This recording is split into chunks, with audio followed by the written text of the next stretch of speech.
ਸਤਿ ਸ਼੍ਰੀ ਅਕਾਲ। ਤੁਸੀਂ ਜੁੜੇ ਹੋਏ ਹੋ ਪੰਜਾਬੀ ਰੇਡੀਓ ਯੂਐਸਏ ਦੇ ਨਾਲ ਤੇ ਮੈਂ ਹਾਂ ਪ੍ਰਵੀਨ ਸ਼ਰਮਾ ਲੈ ਕੇ ਹਾਜ਼ਰ ਹਾਂ ਪ੍ਰੋਗਰਾਮ ਖਬਰ ਤੇ ਨਜ਼ਰ। ਖਬਰ ਤੇ ਨਜ਼ਰ ਪ੍ਰੋਗਰਾਮ ਦੇ ਵਿੱਚ ਕਈ ਅਹਿਮ ਤੇ ਕਈ ਖਾਸ ਖਬਰਾਂ ਨੂੰ ਲੈ ਕੇ ਚਰਚਾ ਕਰਨ ਦੇ ਲਈ ਜੁੜ ਚੁੱਕੇ ਨੇ ਮਿੰਟੂ ਗੁਰਸਰੀਗਾ ਜੀ। ਮਿੰਟੂ ਸਤਿ ਸ਼੍ਰੀ ਅਕਾਲ, ਸਵਾਗਤ ਹੈ ਜੀ ਪੰਜਾਬੀ ਰੇਡੀਓ ਯੂਐਸਏ ਤੇ। ਸ਼ੁਕਰੀਆ ਜੀ, ਸਾਰਿਆਂ ਨੂੰ ਸਤਿ ਸ੍ਰੀ ਅਕਾਲ ਜੀ।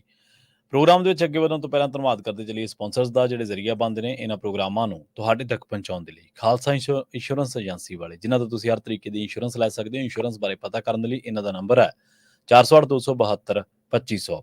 ਇਹ 1992 ਤੋਂ ਲਗਾਤਾਰ ਇੰਸ਼ੋਰੈਂਸ ਬਿਜ਼ਨਸ ਦੇ ਵਿੱਚ ਸ਼ਾਨਦਾਰ ਸੇਵਾਵਾਂ ਦੇ ਰਹੇ ਨੇ ਤੇ ਅਮਰੀਕਾ ਭਰ ਦੇ ਵਿੱਚ ਇੰਸ਼ੋਰੈਂਸ ਕਰਦੇ ਨੇ। ਓਬਾਮਾ ਕੇਅਰ, ਮੈਡੀਕੇਅਰ ਜਾਂ ਫਿਰ ਕਵਰਡ ਕੈਲੀਫੋਰਨੀਆ ਬਾਬਤ ਪਾਲਿਸੀ ਕਰਵਾਉਣ ਦੇ ਲਈ ਸਲਾਹ ਲੈਣ ਦੇ ਲਈ ਅੱਜ ਹੀ ਕਾਲ ਕਰੋ 408-272-2500 ਤੇ। ਟਰਕੀਅਨ ਇਮੀਗ੍ਰੇਸ਼ਨ ਲਾ ਫਰਮ ਵਾਲੇ ਜੇ ਟਰਕੀਅਨ ਅਟਾਰਨੀ ਟਰਕੀਅਨ ਦੇ ਨਾਲ ਤੁਸੀਂ ਯੂਐਸ ਇਮੀਗ੍ਰੇਸ਼ਨ ਬਾਬਤ ਕੋਈ ਵੀ ਸਲਾਹ ਕਰਨੀ ਹੈ, ਕੋਈ ਵੀ ਸਵਾਲ ਪੁੱਛਣਾ ਤੇ ਇਹਨਾਂ ਦਾ ਨੰਬਰ ਹੈ 415-909-0503।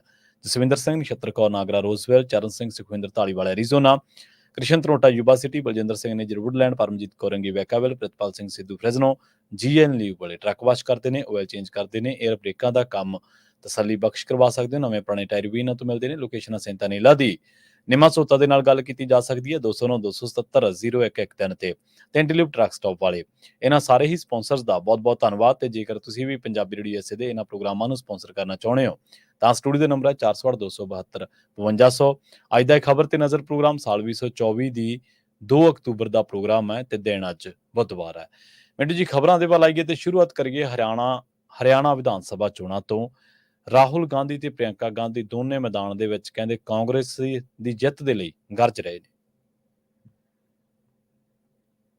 ਦੇਖੋ, ਬਿਲਕੁਲ ਪ੍ਰਵੀਨ ਜੀ, ਇਹ ਤੇ ਤੈਅ ਆ ਕਿ ਕਾਂਗਰਸ ਨਹੀਂ, ਮਤਲਬ ਕਿ ਇਸ ਵੇਲੇ ਜੇ ਆਪਾਂ ਭਾਜਪਾ ਦੇ ਮੁਕਾਬਲੇ ਦੇਖੀਏ, ਮੈਂ ਤਾਂ ਬਹੁਤ ਸਾਰੀਆਂ ਰਿਪੋਰਟਾਂ ਦਿਨ ਦੇ ਵਿੱਚ ਚਲੋ ਪੜ੍ਹੀ ਦੇ ਸੁਣੀ ਦੇ, ਮੇਰੇ ਕੁਝ ਦੋਸਤ ਉੱਥੇ ਕੰਮ ਕਰਦੇ ਆ ਇਲੈਕਸ਼ਨ ਦੇ ਵਿੱਚ, ਮਤਲਬ ਕਿ ਜਿੰਨਾ ਵੀ ਸੁਣਦੇ ਆ, ਚਾਹੇ ਕੋਈ ਕਾਂਗਰਸ ਨੂੰ ਪਸੰਦ ਕਰਦਾ ਹੈ ਜਾਂ ਨਹੀਂ, ਤਾਂ ਸਾਰੇ ਕਹਿੰਦੇ ਕਿ ਕਾਂਗਰਸ ਜਿਹੜੀ ਹੈ ਉਹ ਕਿਤੇ ਨਾ ਕਿਤੇ 2 ਹੱਥ ਇਹਨਾਂ ਤੋਂ ਅੱਗੇ ਆ।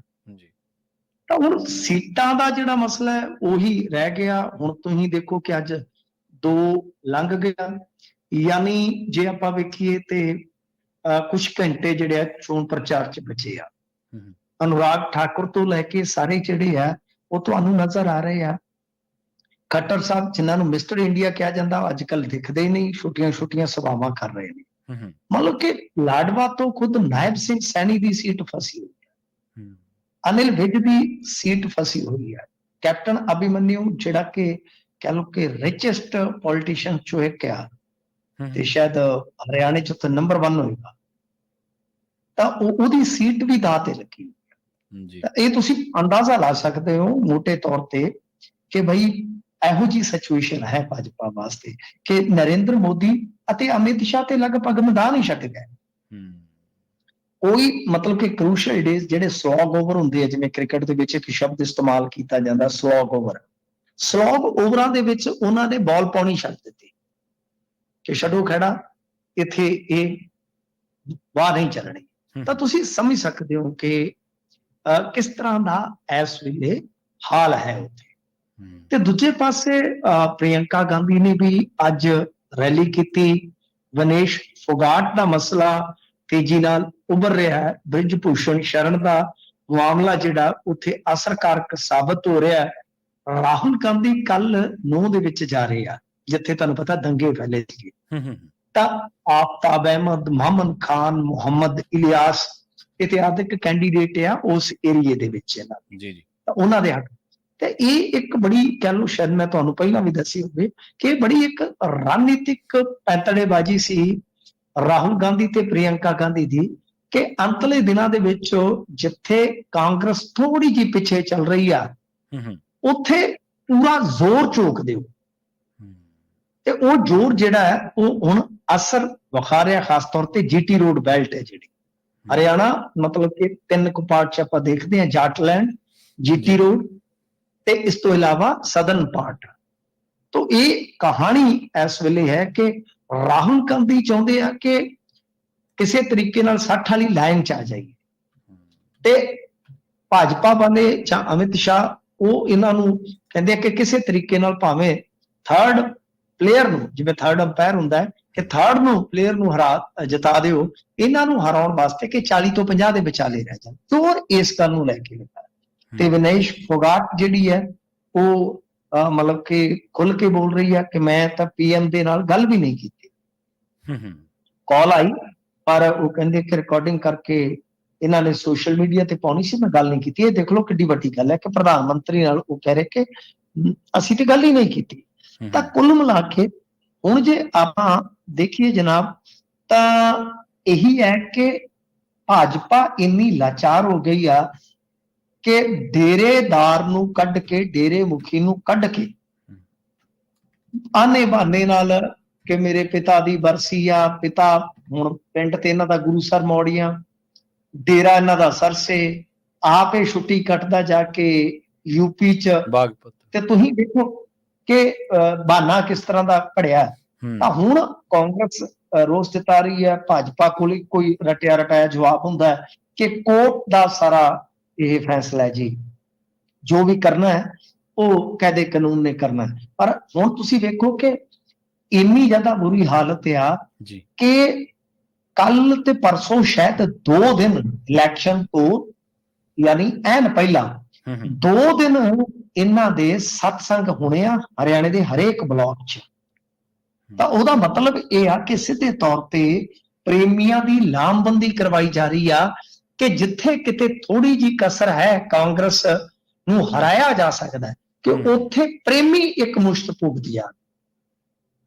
ਤਾਂ ਇਹ ਤੁਸੀਂ ਅੰਦਾਜ਼ਾ ਲਾ ਲਓ ਕਿ ਇਸ ਵੇਲੇ ਭਾਜਪਾ ਦੀ ਜਿਹੜੀ ਬੇਵਸੀ ਆ ਉਹ ਕਿਸ ਕਦਰ ਆ, ਕਿਸ ਚਰਮ ਤੇ ਆ ਜੀ। ਬਾਕੀ ਹੁਣ ਕੱਲ ਨੂੰ ਫਿਰ ਆਖਰੀ ਦਿਨ ਹੈਗਾ ਜਿਹੜਾ ਮੈਨੂੰ ਲੱਗਦਾ 4 ਤੱਕ ਹੋਏਗਾ ਸ਼ਾਇਦ ਇਹਨਾਂ ਦਾ ਪ੍ਰਚਾਰ, ਪਰ ਆਖਰੀ ਦਿਨ ਇਹ ਕੁੜੀਆਂ ਰੈਲੀਆਂ ਤੇ ਸ਼ਾਇਦ ਮੁੱਕ ਜਾਣਗੀਆਂ ਇੱਕ ਅੱਧਾ ਦਿਨ ਤੱਕ। ਸੋ ਇਹ ਕਹਾਣੀ ਜਿਹੜੀ ਆ ਕਿੱਥੇ ਕੁ ਜਾ ਕੇ ਫਿਨਿਸ਼ ਹੁੰਦੀ ਹੈ ਜਦੋਂ ਚੋਣ ਪ੍ਰਚਾਰ ਖਤਮ ਹੋਏਗਾ, ਕੌਣ ਅੱਗੇ ਕੌਣ ਨਹੀਂ, ਉਹ ਤੇ ਚਲੋ ਹੁਣ ਪਤਾ ਲੱਗ ਜਾਏਗਾ। 5 ਦਾ ਇਲੈਕਸ਼ਨ ਆ ਤੇ ਉਹ ਤੋਂ ਦੂਜੇ ਦਿਨ ਕਹਿ ਲਓ ਕਿ ਸ਼ਾਇਦ 7 ਨੂੰ ਰਿਜ਼ਲਟ ਆ ਕਿ 8 ਨੂੰ ਇਹਨਾਂ ਦਾ, ਤਾਂ ਉਹ ਤਾਂ ਉਦੋਂ ਕਹਾਣੀ ਸਪਸ਼ਟ ਹੋ ਜਾਏਗੀ।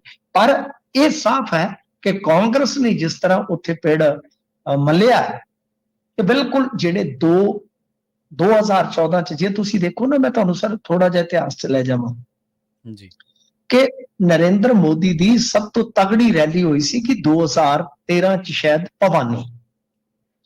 ਸਰ ਲੱਖਾਂ ਚ ਇਕੱਠ ਦੱਸਿਆ ਜਾਂਦਾ, ਕਹਿੰਦੇ ਕਿ ਲੱਖ ਵੀ ਹੋ ਸਕਦਾ 2 ਲੱਖ ਜੀ। ਇਹ ਉਸ ਵੇਲੇ ਦੇ ਅਨੁਮਾਨ ਅੰਦਾਜ਼ੇ ਸਨ।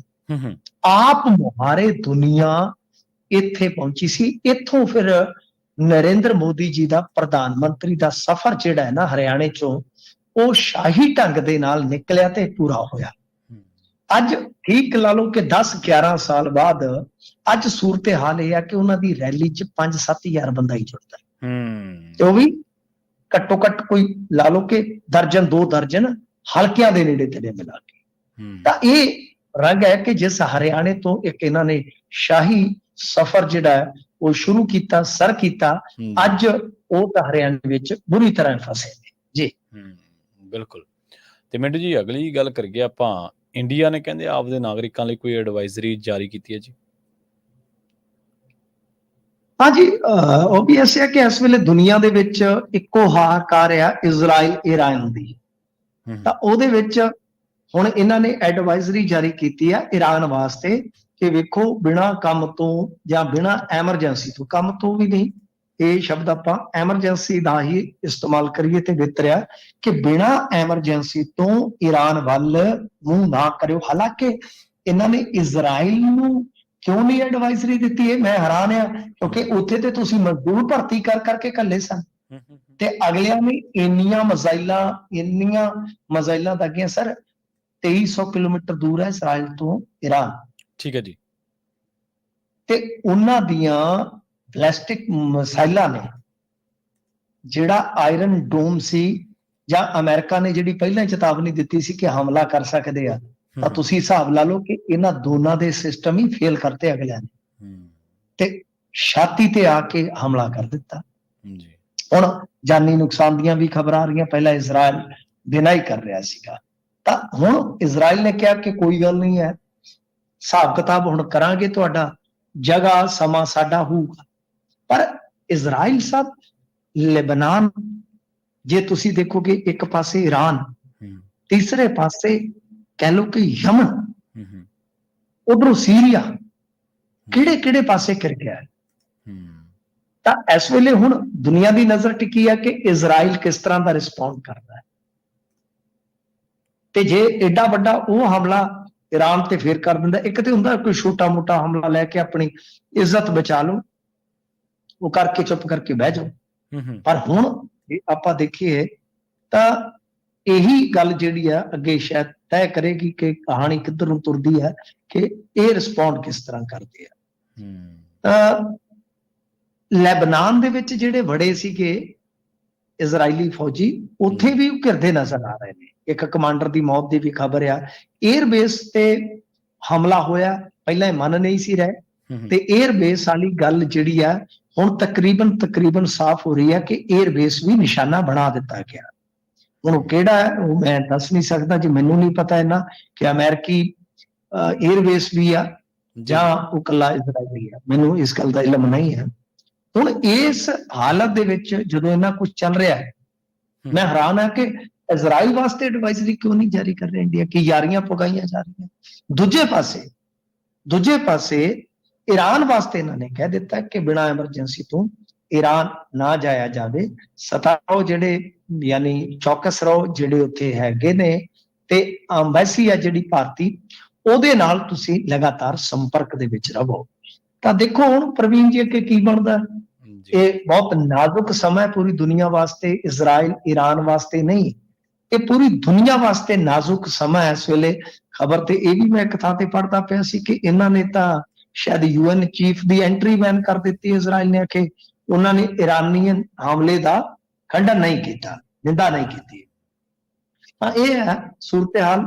ਇਸੇ ਕਰਕੇ ਐਡਵਾਈਜ਼ਰੀ ਜਿਹੜੀ ਆ ਉਹ ਇਹਨਾਂ ਨੇ ਜਾਰੀ ਕੀਤੀ ਆ ਕਿ ਭਾਈ ਉਸ ਇਲਾਕੇ ਦੇ ਵਿੱਚ ਜਿਹੜੇ ਤੇ ਹੈਗੇ ਨੇ ਈਰਾਨ ਦੇ ਇਲਾਕੇ 'ਚ, ਕਿ ਉਹ ਇੱਕ ਤੇ ਚੌਕਸ ਰਹਿਣ, ਦੂਸਰਾ ਭਾਰਤੀ ਐਮਬੈਸੀ ਹੈ ਜਿਹੜੀ ਉਹਦੇ ਸੰਪਰਕ 'ਚ ਰਹਿਣ, ਤੇ ਬਾਕੀ ਜਿਹੜਾ ਕੋਈ ਬਾਹਰੋਂ ਹੈ ਬਿਨਾਂ ਐਮਰਜੈਂਸੀ ਤੋਂ ਉੱਥੇ ਜਾਵੋ ਨਾ। ਤਾਂ ਕੁੱਲ ਮਿਲਾ ਕੇ ਆਪਾਂ ਕਹਿ ਸਕਦੇ ਹਾਂ ਕਿ ਸ਼ਾਇਦ ਇੰਡੀਆ ਨੂੰ ਵੀ ਪਤਾ ਹੈ ਕਿ ਇਜ਼ਰਾਈਲ ਹਟੇਗਾ ਨਹੀਂ, ਇਜ਼ਰਾਈਲ ਹਮਲਾ ਤੇ ਜ਼ਰੂਰ ਕਰ ਸਕਦਾ, ਤੇ ਉਹਦੇ ਵਿੱਚ ਅਗਾਂਹ ਹੁਣ ਕੀ ਹੁੰਦਾ ਸਮਾਂ ਨਿਸ਼ਚਿਤ ਕਰੇਗਾ ਸਰ ਜੀ।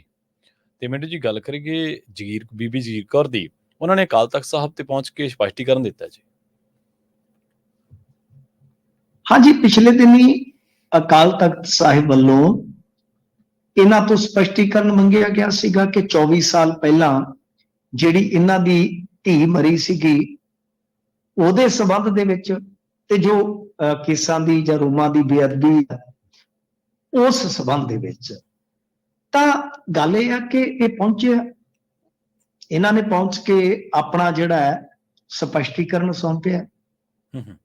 ਮੀਡੀਆ ਦੇ ਨਾਲ ਗੱਲਬਾਤ ਕਰਦਿਆਂ ਬੜੇ ਦੁਖੀ ਮਨ ਦੇ ਨਾਲ ਬੀਬੀ ਜਗੀਰ ਕੌਰ ਨੇ ਕਿਹਾ ਕਿ ਮੇਰੇ ਖਿਲਾਫ ਜਿਹੜਾ ਹੱਤਿਆ ਦਾ ਮਾਮਲਾ ਸੀਗਾ ਉਹ ਬਿਲਕੁਲ ਝੂਠਾ ਸੀਗਾ, ਸ਼ਿਕਾਇਤ ਝੂਠੀ ਕਰਵਾਈ ਗਈ, ਤੇ ਮੈਂ ਬਾਇਜ਼ਤ ਬਰੀ ਹੋਈ ਜੀ, ਤੇ 40 ਸਾਲਾਂ ਤੋਂ ਮੈਂ ਪੰਥ ਦੀ ਸੇਵਾ ਕਰਦੀ ਪਈ ਹਾਂ। ਤੇ ਉਹਨਾਂ ਨੇ ਕਿਹਾ ਕਿ ਗੱਲ ਇਹ ਆ ਕਿ ਮੈਨੂੰ ਦੁੱਖ ਹੈ ਇਸ ਗੱਲ ਦਾ ਕਿ ਜਦੋਂ ਕੋਰਟ ਨੇ ਬਰੀ ਕਰ ਦਿੱਤਾ ਤੇ ਉਹੋ ਜਿਹੇ ਮੁੱਦੇ 'ਚ ਵੀ ਮੈਨੂੰ ਉਲਝਾਉਣ ਦਾ ਯਤਨ ਕੀਤਾ ਜਾ ਰਿਹਾ। ਤੇ ਨਾਲ ਫਿਰ ਉਹਨਾਂ ਨੇ ਛੋਟੀ ਸ਼ਿਕਾਇਤ ਜਿਹੜਾ ਨੇ ਕੀਤੀ ਹੈ ਉਹਨਾਂ ਤੇ ਕਾਰਵਾਈ ਦੀ ਮੰਗ ਵੀ ਕੀਤੀ ਹੈ ਕਿ ਹੁਣ ਤੁਸੀਂ ਉਹਨਾਂ ਦੇ ਖਿਲਾਫ ਕਾਰਵਾਈ ਕਰੋ। ਇੱਥੋਂ ਤੱਕ ਬੀਬੀ ਜਗੀਰ ਕੌਰ ਨੇ ਦੁਖੀ ਹੋ ਕੇ ਕਿਹਾ ਕਿ ਇੱਕ ਮਾਂ ਦੇ ਸਬਰ ਦਾ ਇਮਤਿਹਾਨ ਨਾ ਲਿਆ ਜਾਵੇ, ਕਿਉਂਕਿ ਕੋਈ ਹੋਰ ਸਹਾਰਾ ਲੱਭਣ ਦੀ ਥਾਂ ਮੇਰੀ ਤਾਕਤ ਦਾ ਸਰੋਤ ਹੈ ਜਿਹੜਾ ਉਹ ਕੇਵਲ ਤੇ ਕੇਵਲ ਸ੍ਰੀ ਗੁਰੂ ਗ੍ਰੰਥ ਸਾਹਿਬ ਆ। ਯਾਨੀ ਇਸ ਤਰ੍ਹਾਂ ਦਾ ਹੀ ਉਹਨਾਂ ਨੇ ਸਪਸ਼ਟੀਕਰਨ ਦਿੱਤਾ ਕਿ ਕੋਈ ਮੈਂ ਬੇਅਦਬੀ ਨਹੀਂ ਕੀਤੀ, ਕੋਈ ਕੁਝ ਨਹੀਂ ਹੈ, ਕਿ ਇਸ ਦੇ ਵਿੱਚੋਂ ਮੈਂ ਬਰੀ ਹਾਂ। ਤਾਂ ਲੱਭੋ ਲਬਾਬ ਗੱਲ ਦਾ ਇਹੋ ਆ ਕਿ ਬੀਬੀ ਜਗੀਰ ਕੌਰ ਨੇ ਸਪਸ਼ਟੀਕਰਨ ਦੇ ਦਿੱਤਾ। ਨਾਲ ਕਿਹਾ ਜਿਹੜੀ ਗੱਲ ਸਭ ਤੋਂ ਵੱਡੀ ਆ ਕਿ ਵੇਖੋ ਅਕਾਲ ਤਖਤ ਸਾਹਿਬ ਤੇ ਕਦੇ ਇਸ ਤਰ੍ਹਾਂ ਦਾ ਇਹ ਮਾਮਲਾ ਜਿਹੜਾ ਉਹ ਨਹੀਂ ਸੀ ਵਾਪਰਿਆ।